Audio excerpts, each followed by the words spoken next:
Voilà, bonsoir, merci d'être avec nous ce soir pour la projection du film de Mathieu Châtelier, Voir ce que devient l'ombre. Vous avez eu raison de déserter les terrasses, je pense, parce que nous aurons une, je pense, chouette soirée. Donc merci beaucoup Mathieu. Le mauvais temps. Merci beaucoup Mathieu d'être là. Juste pour vous dire, ce film commence un cycle Artistes au travail, programmé par le Petit Ciné, qui est une structure de programmation de cinéma documentaire dans plusieurs cinémas à Bruxelles. Et donc là, la programmation Artistes au travail, ce n'est pas que de réfléchir ou de montrer, qu'est-ce que ça veut dire en fait, montrer un artiste au travail. Est-ce que c'est vraiment dans son acte de création? Est-ce que c'est dans sa réflexion? Tous les films que vous verrez dans le cadre de cette programmation abordent cette question de différentes manières et en abordant aussi différents arts. Donc ce soir avec Fred II, écrivain et sculpteur, et Cécile Reims, graveur. La semaine prochaine, un autre film autour de Baudelot par une jeune cinéaste qui vient de sortir de l'INSAS sur un peintre du nord de la France. Et les deux films se répondent fort, puisque c'est tous les deux films sur la question de la transmission.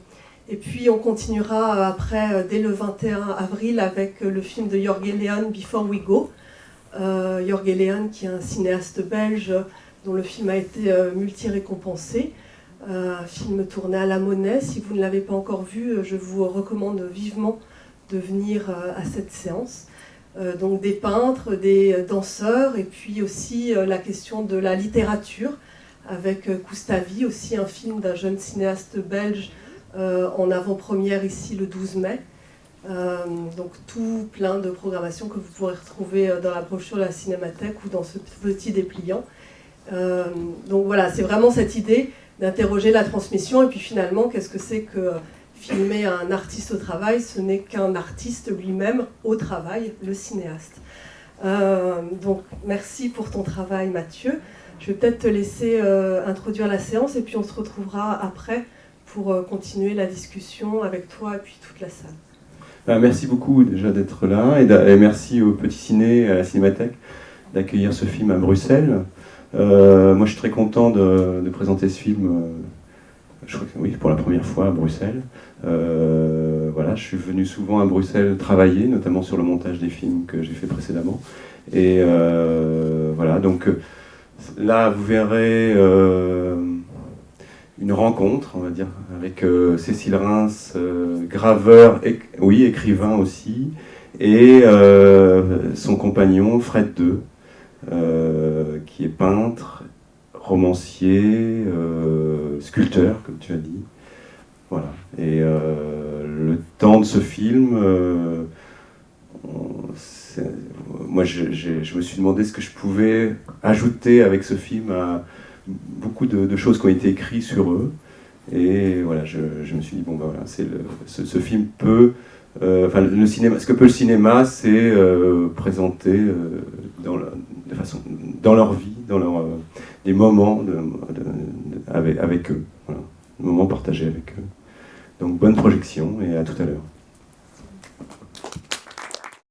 Nous voici de retour donc après ce beau film avec Mathieu Châtelier. Pour parler de son film, donc un portrait de deux personnalités du XXe siècle. Ce film, en fait, donc toi Mathieu, tu es déjà venu à Bruxelles en 2006 déjà pour Grève Générale. Pour Grève Générale, voilà, qui était ton premier film qui suivait une grève d'étudiants dans une université française. Voir ce que devient l'ombre est ton deuxième film, et depuis tu en as fait deux autres. C'est à chaque fois des films qui aborde des thématiques très différentes, un film collectif dans la première partie, c'est un portrait, un film un peu plus intime, ton troisième film sur une maladie que tu as, le diabète, et un quatrième film... La peste. Voilà, la peste, dans la communauté d'Emmaüs. Donc c'est un film qui est tout à fait différent de tes autres films, Je voulais savoir comment tu étais arrivé sur ce projet.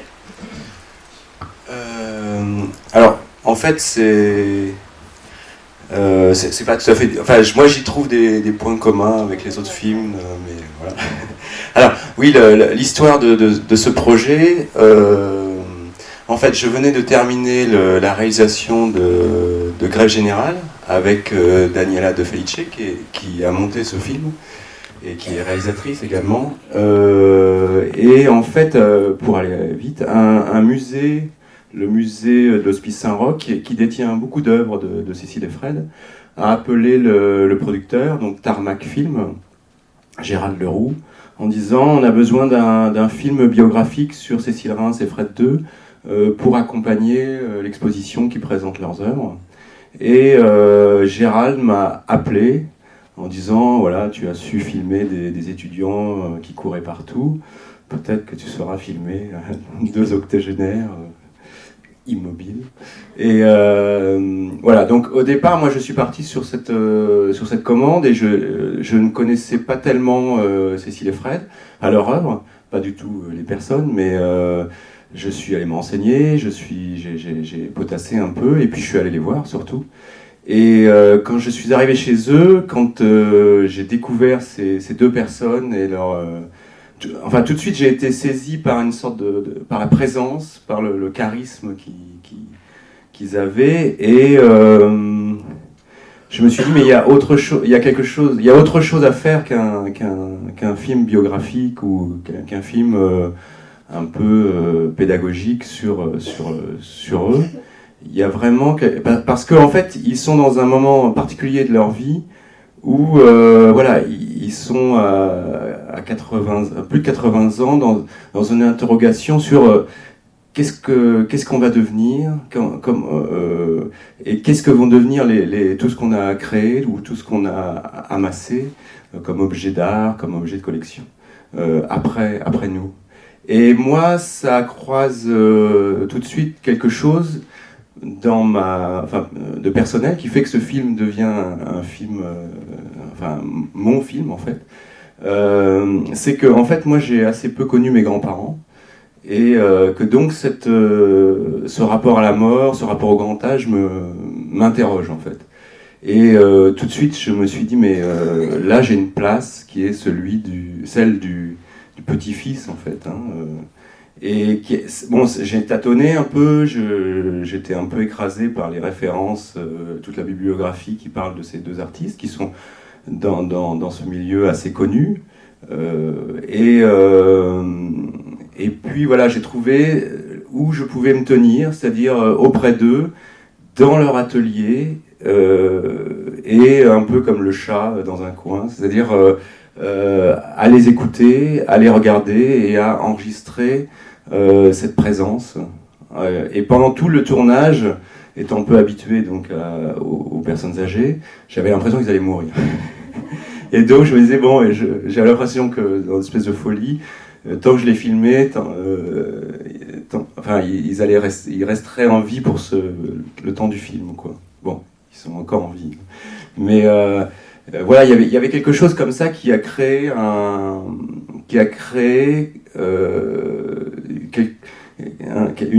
la force du film, j'ai l'impression. À la fois un point de vue particulier et eux dans un moment particulier. Donc je disais au début que c'était vraiment un portrait de 2 personnalités du XXe siècle, parce que, oui, voilà, dès le début, en fait, on a l'impression qu'avec cette séance d'ouverture qui commence dans une exposition où tu présentes directement aux spectateurs les œuvres de Fred II et Cécile Reims, on a l'impression que tu as envie d'un peu d'évacuer ça aussi, de dire voilà, ce qui est important, c'est aussi leur témoignage, leurs paroles, et on va travailler ensemble à faire sortir cette parole. Et alors, tu l'as fait sortir par une façon charmante et très étonnante, qui sont ces lettres que Cécile Reims t'écrit au cours du tournage. Est-ce que tu peux nous en dire plus sur comment... Alors sur cette séquence d'ouverture, en fait, il fallait très vite poser dans la narration que c'était 2 personnages publics, mais qu'on allait aller dans l'intimité chez eux en fait. Et puis ce qui m'intéressait aussi, c'était que, bon, quand on fait un film comme ça, on se demande toujours, voilà, est-ce qu'il faut filmer des œuvres, est-ce qu'il faut montrer des œuvres, comment les montrer. Évidemment, la caméra casse tout à fait le rapport du spectateur aux œuvres. Or, les œuvres ont été faites pour un regard humain, pour un spectateur, pour une personne sans outils. Et alors on peut aller dans le détail, mais du coup on perd l'ensemble, et puis on peut garder l'ensemble, mais la définition de la caméra fait qu'on perd le détail. Et alors je me disais, mais bon, ça c'est ce qui va rester, ces œuvres encadrées parfaitement, ce qui va rester après leur mort. Et ce qui me plaît dans cette première séquence, c'est qu'on les voit un peu voûtées, enfin c'est ces œuvres qui sont... dans l'orthogonale, enfin voilà, dans verticale, horizontale, comme ça, très droite, et eux qui s'affaissent et qui vont s'affaisser sans doute de plus en plus. Donc voilà, je me disais, moi je vais être du côté des humains, et les œuvres, on pourra toujours les regarder dans un musée des années après. Et donc, oui, alors les lettres, en fait, Cécile, qui est une obsessionnelle voilà, qui maîtrise la gravure, c'est quand même un exercice de maîtrise et de virtuosité, enfin oui, de dextérité et de regard, et un regard acéré, me disait à chaque fois ce que pourrait être le film. Et alors au début, leur idée du film, c'était le survol de leurs œuvres en banc titre, avec de la musique de Bach. Et je leur ai dit, bon, ça sera sans doute pas tout à fait ça. Et voilà, elle m'écrivait en me disant, le film pourrait être ci, le film pourrait être ça, vous pourriez venir filmer les... Et finalement, voilà, j'avais une sorte de rapport de répulsion-attraction, c'est-à-dire que j'avais pas envie de filmer... Enfin, j'étais prêt à entendre les bonnes idées, toutes les bonnes idées, mais pour moi, j'avais pas échappé à une commande pour aller dans une autre commande qui était celle des deux artistes. Et puis c'est très difficile pour des gens de commander leur propre film, quoi. Mais il y avait quand même quelque chose de l'ordre de la transmission. Et ce film est aussi un des éléments de leur travail de transmission dans ce moment particulier. Donc voilà, elle a donné des indications, elle a donné des conseils, voilà, vous pourriez filmer. Mais ça arrive très souvent en documentaire, que le personnage dise, ah tiens, il va m'arriver ça vous intéresse, est-ce que, si vous voulez, vous pouvez filmer ça, voilà. Ouais. Tu as filmé sur combien de temps ? Alors le tournage s'est étalé sur 10 mois, et en tout, il y a dû avoir 40 jours de tournage, par groupe de 3 ou 4 jours. On arrivait après 4 heures de route. Le soir, ils nous faisaient dîner chez eux. Alors je dis nous, c'est l'ingé son, Romain Lecomte et moi-même. Et on était deux. Et Cécile, invariablement le soir, me disait, bon alors, qu'est-ce que vous avez prévu pour demain ? Et je disais toujours, ah oui, j'ai laissé mon carnet dans ma valise, je sais pas trop. Et en fait, j'avais évidemment prévu des choses, mais heureusement, j'avais souvent rien prévu. Et je demandais juste à l'ingé son d'être prêt on allait prendre le café chez eux le lendemain matin, vers, je sais pas, 9h, 8h30, 9h, et d'être prêt à tourner. Et puis la conversation pouvait démarrer là, et je me disais, attendez, ça m'intéresse, je le filme. Et alors ça pouvait être soit une conversation, soit une déambulation, soit Fred qui monte dans son atelier, qui me montre des peintures. Et moi je suis resté un peu, pas à leur disposition, mais à la disposition des événements qui pouvaient advenir, quoi. Voilà. S'il y a des questions.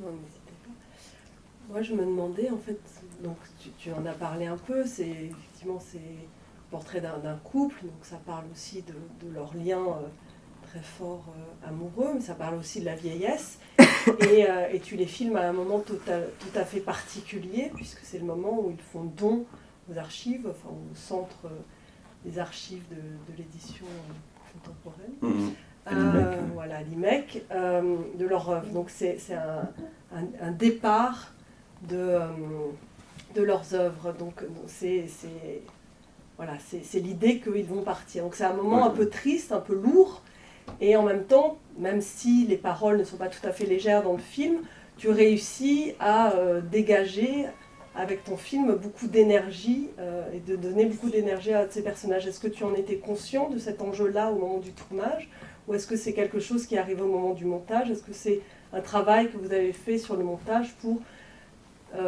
voilà, donner un peu de légèreté à un moment assez lourd et assez douloureux pour Cécile Reims et Fred II? Bon, Fred, c'est un pitre aussi, c'est-à-dire que de temps en temps, il aime beaucoup plaisanter. Je ne sais pas si ça transparaît là. Enfin, il y a... Bon, après, c'est vrai que là, il y a une sorte de métaphore en action qui est ce déménagement avant de partir, quoi. Donc, où la maison se vide de l'intérieur alors qu'ils sont encore en train de l'habiter. Il y a Yves Chèvrefils, c'est le monsieur qui vient récupérer les œuvres. Voilà, il s'est prêté très gentiment au jeu. Il était bien conscient qu'il jouait un certain personnage. Il m'a demandé d'ailleurs, Mathieu, si tu veux que je leur pose des questions, si tu veux certaines réponses dans ton film, tu me dis, je leur poserai des questions que tu me diras. Donc j'ai dit non, voilà, la seule chose que je te demande, c'est de toujours être habillé. J'ai vu qu'il était les premiers jours, il était habillé en noir. J'ai dit, bah, écoute, reviens toujours habillé en noir. Et il y a une espèce de comme ça de quelqu'un qui est comme des pompes funèbres, c'est-à-dire qui organise quand même l'après, quoi. Mais voilà, c'est quelqu'un de très gentil et qui est là, enfin, j'espère que ça transparaît dans le film, qui préserve en fait quelque chose qui, Cécile et Fred sont quand même professionnellement dans un monde de marchands et évidemment d'amateurs, d'amoureux de leur art, mais aussi de marchands. Et ils avaient la grande crainte que leur œuvre soit dilapidée un peu, quoi. Enfin, et donc là, il y avait quelque chose par rapport à tous ces... surtout qui concerne surtout, non pas l'œuvre graphique, mais l'œuvre écrite, concernant des manuscrits qui n'avaient pas été édités. Il y a Fred qui ouvre une armoire, à un moment, on voit la dizaine de manuscrits qui attendent sur les étagères, pardon. Et voilà, ils avaient cette peur que ça soit perdu, donc lui vient et assure une conservation et une pérennité d'un ensemble, quoi. Alors après, le film s'écrit beaucoup en documentaire au montage, et ça c'est c'est un moment très très beau de création. D'arriver avec ses rushs. Donc là, il y avait à peu près une 50aine d'heures d'images, ce qui est assez classique en documentaire, pour un film d'1h30. Et il faut regarder toutes ces images, oublier le projet qui peut porter le film, c'est-à-dire ce qu'on a, et puis se dire, mais qu'est-ce qu'il y a dans ces images, qu'est-ce que ça raconte, et garder les meilleurs moments qui racontent quelque chose, quoi, qui racontent là, et garder ce qui fait cinéma, surtout. Enfin, là où il y a quelque chose, des moments où il y a quelque chose qui vibre, qui nous émeut, qui nous touche. Et après, on a organisé le film par rapport à la parole, c'est-à-dire comme si ce qui nous brûlait les lèvres, c'était cette question, et vous, par rapport à la mort, qu'est-ce qui se passe? Et donc ça, c'est ces conversations qu'on a à la fin du film. Et on a l'impression qu'on a atteint une telle intimité à la fin, enfin moi je le ressens comme ça, que non pas la vie peut s'éteindre, mais la transmission a été faite. Et donc on peut passer à autre chose, et on peut clore le film. Voilà. Alors, tu parlais de parole, il y a cette voix off très forte dans le film. Toi, t'adressant à ces personnages, est-ce que c'était un dispositif que tu avais pensé dès l'écriture? Non, en fait, quand on a regardé les rushs, on a aussi regardé tout le matériel annexe. Alors moi, j'avais un carnet de bord, j'ai amené toutes mes notes, et on a enregistré les lettres, la voix off, lisant les lettres de Cécile. Et on s'est dit, tiens, ça pourrait ponctuer le film. Et puis, à la fin, voilà, je me suis dit, mais je pourrais leur répondre. Alors, la difficulté de ce film, c'est comment finir sans induire la fin du film, sans induire la fin des personnages, quoi. Et ça, c'est vraiment très important. Et donc, il fallait les voir continuer à travailler. Donc, on a ces plans sur les mains qui continuent à travailler. Et puis, il y a cette fin où finalement, il y a une sorte de... comme s'il y avait une passation de pouvoir. C'est-à-dire que le spectateur, ayant fait ce trajet, s'étant identifié à ces deux personnes, peut aller, non pas à la fin de leur vie, mais au début de leur vie. Et donc aller à la cour, ce lieu où, comme ils disent, tout a commencé pour eux.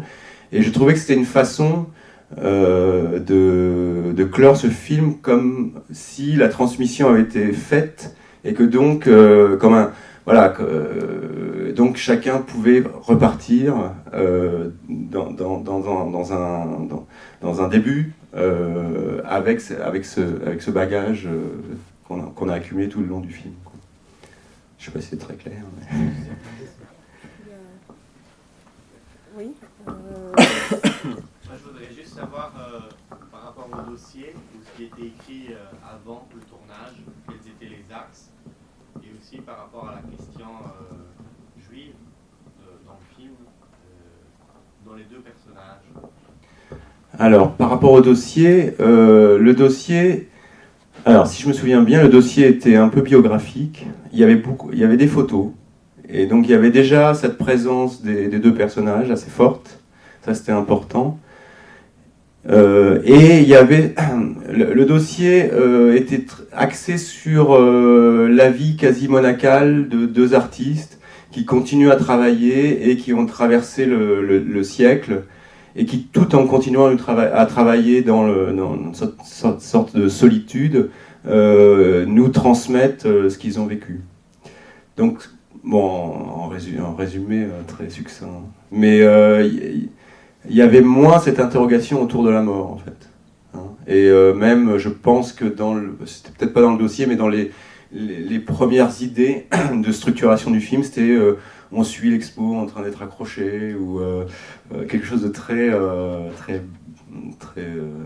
voilà, on suit une œuvre en train d'être faite, en train d'être réalisée. Bon, et du coup, c'est pas une bonne idée, parce qu'on est dans le jet. Enfin, ça peut structurer un film, mais il faut pas que ce soit ça le sujet, quoi. Et puis, par rapport à la question de la religion juive, Cécile est de culture juive, n'est pas religieuse, enfin, est athée. Fred, lui, est animiste et il a, comment dire, par exemple, il a accroché dans la maison la mezouza, à l'entrée de la maison. Donc, en fait, il a fait une œuvre qui s'appelle le Kaddish. Donc, c'est comme s'il avait offert à Cécile des éléments de culture juive. Sans toutefois être du tout, il n'est pas juif et il n'est pas, il a pas cette, enfin il a pas cette spiritualité, enfin il a une spiritualité mais il a pas cette religion du tout, quoi. Après la religion juive, là dans la question juive, pardon, elle va dans le film sur évidemment Cécile a été adolescente pendant l'occupation. Elle a décidé de s'engager dans l'armée clandestine juive sous l'occupation. Elle a fait partie des premiers qui sont allés en Palestine, et puis après elle est revenue. Mais donc elle a tout un parcours, et surtout, évidemment, sa famille ayant disparu presque entièrement pendant la Shoah par balle, hein, dans l'Europe de l'Est. Il y a quelque chose qui hante absolument son œuvre, qui est une sorte de... Elle grave des paysages vides, mais on sent... C'est un peu comme les paysages qu'elle montre, où il y a eu les exécutions massives. Elle dit que c'est des très belles forêts, c'est des très beaux paysages, mais on sent qu'il s'est passé quelque chose de terrifiant à ce moment-là, enfin, dans ce lieu-là. Donc, voilà, je ne sais pas si je réponds à ta question. Fred, lui, a été résistant. Il s'est engagé dans les FTP. Il a été maquisard dans le Jura. Bon, là, on ne pouvait pas tout raconter. Et vraiment, je trouve que voilà, il fallait choisir ce qui pouvait sous-tendre leur création, en fait. Et quand on en parle, c'est pas forcément c'est l'effet d'armes ou de résistance qui sous-tend cette création. Voilà.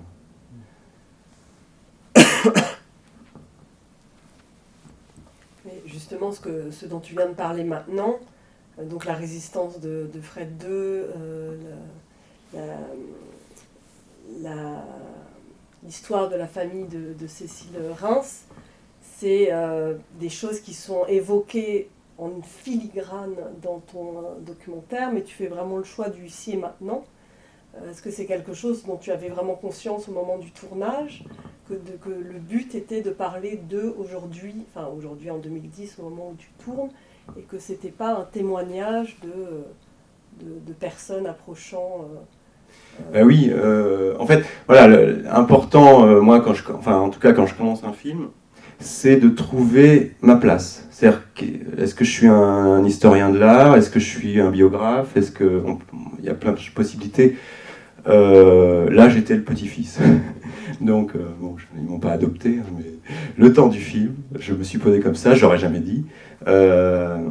Et du coup, évidemment, j'étais un peu complexé et assailli par tout ce qui avait été écrit. Enfin, c'est ce que j'ai dit tout à l'heure. Et à un moment, je suis allé voir Fred. J'ai ouvert un catalogue raisonné, le premier tome d'un catalogue raisonné, qui regroupe l'ensemble des œuvres. Et il y avait Fred II, les dates clés. Et une trentaine de dates, là.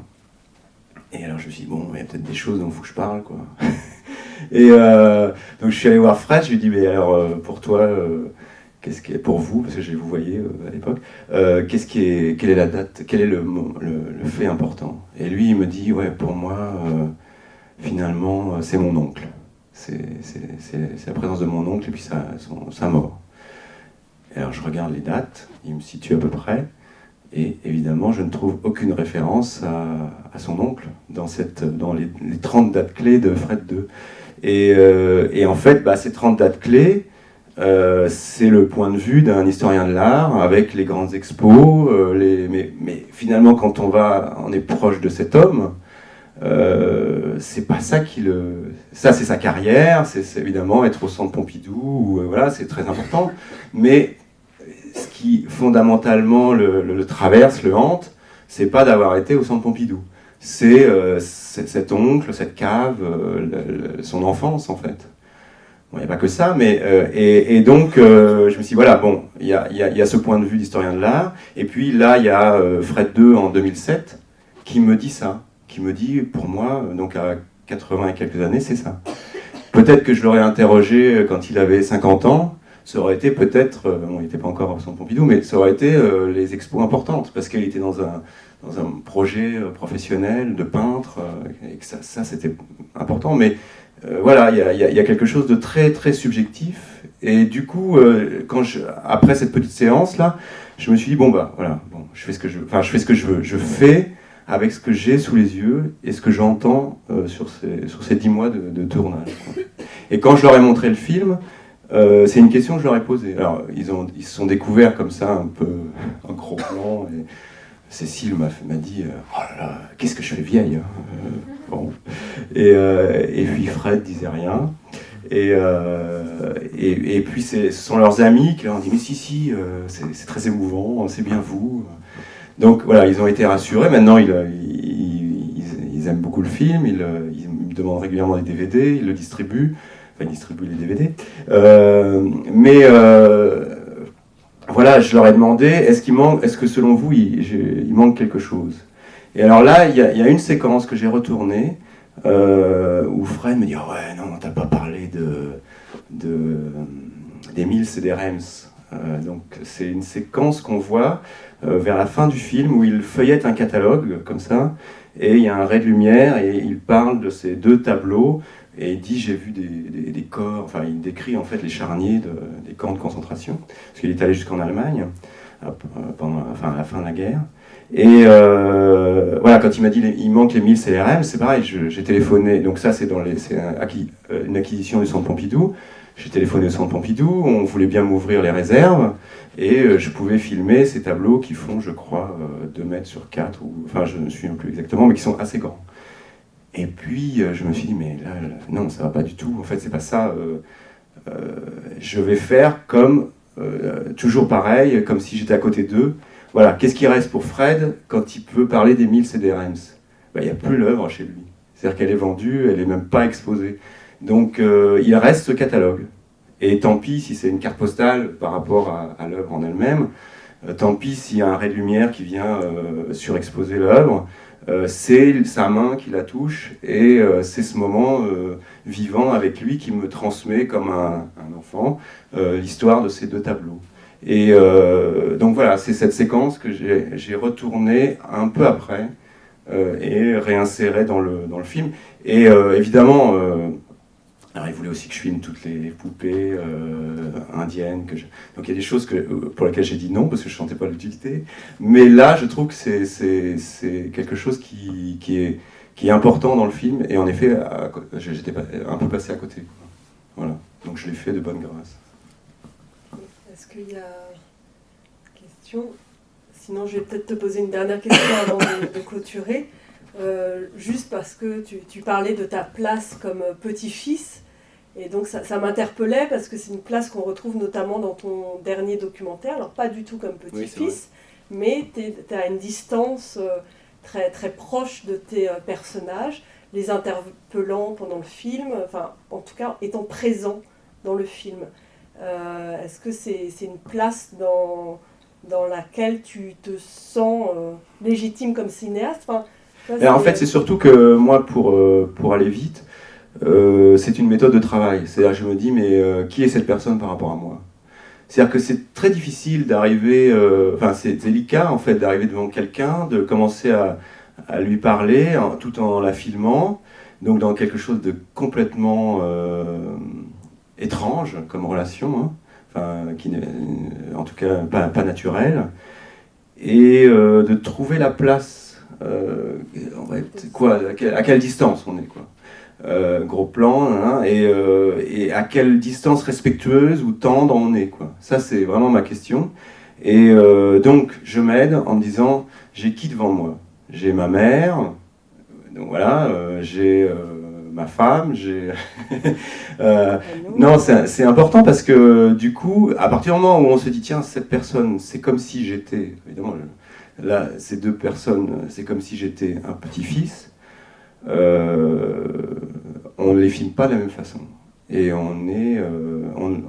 peut-être qu'il y a quelque chose qui du coup, aide à assumer une place, et donc les imperfections d'une place aussi. Hein. Comme je vous dis, par rapport à vos œuvres, ça tremble, c'est pas tout à fait ça, mais c'est la place que ce petit-fils virtuel aurait pu avoir. Et puis, ça aide à avoir une cohérence, quoi, dans cette démarche de cinéaste. Et jouer le passeur, oui. Voilà. Et donc, donc j'en parle souvent, mais je ne me retrouve pas toujours dans cette position-là. Mais c'est vrai que ça permet de toujours se dire, il y a une personne humaine devant nous, et cette personne, elle risque de se retrouver sur un écran, et après aussi sur Internet. Donc, comment on la filme, quoi. Voilà. Merci beaucoup Mathieu pour ta présence ce soir. Merci pour ton film. La programmation continue, et j'ai oublié de dire, il y a aussi en écho à cette programmation, il y a toute une réflexion à Point Culture autour du travail des artistes, avec des ateliers, des conférences, des tables rondes. Voilà, donc vous pourrez voir le programme sur Point Culture. Bonne soirée, merci beaucoup. Merci d'être venu.